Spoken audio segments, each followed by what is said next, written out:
belle ville. Les incroyables voyages de Baz et sa famille.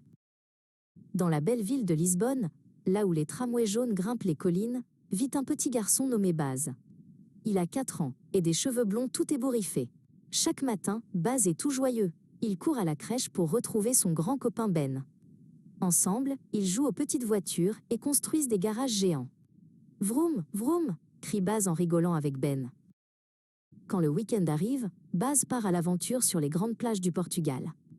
Avec sa maman, Asa, qui porte de jolies boucles d'oreilles bleues, il s'installe sur le sable doré.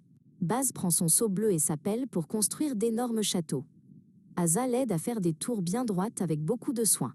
« Regarde maman, c'est le château du roi Baz !» Papa Fab adore aussi ces moments à la mer.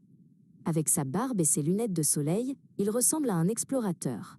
Avant de partir pour son grand voyage, il porte Baz sur ses épaules pour qu'il puisse voir les vagues de très haut. Ensemble, ils courent au bord de l'eau en évitant l'écume qui chatouille les pieds. Fab fait de grands sourires à son fils, profitant de chaque seconde.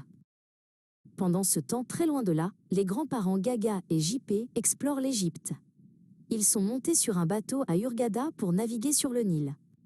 JP porte toujours sa casquette noire préférée et caresse sa petite barbe blanche. Gaga, avec ses lunettes et ses cheveux gris, admire les palmiers et les temples anciens de Luxor qui défilent sous le soleil brûlant. À Luxor, il se passe quelque chose de magique et de très bizarre. JP entre dans une pyramide et, petit à petit, il commence à se transformer. Ses vêtements changent, et il ressemble maintenant au pharaon Toutankhamon, avec un grand collier d'or brillant. Gaga le regarde avec des yeux ronds derrière ses lunettes, elle a un petit peu peur de ce drôle de pharaon. Ce voyage est vraiment fou. Dans les ruines antiques, un grand dieu égyptien à tête d'oiseau surgit soudainement et se met à courir derrière Gaga. Gaga s'enfuit en rigolant, ses sandales claquant sur le sol millénaire. C'est une course-poursuite très rigolote entre les colonnes géantes couvertes de hiéroglyphes.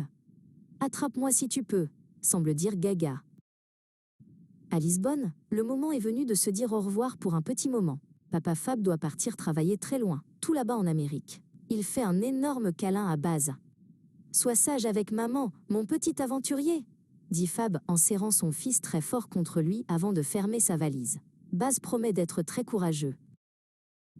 Baz et maman Asa sont maintenant dans un grand avion blanc qui brille sous le soleil. Baz s'attache bien fort sur son siège et regarde par le petit hublot. L'avion décolle avec un grand bruit. Vlou!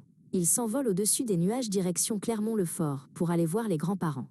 Baz a très hâte qu'ils lui racontent leurs secrets d'Égypte.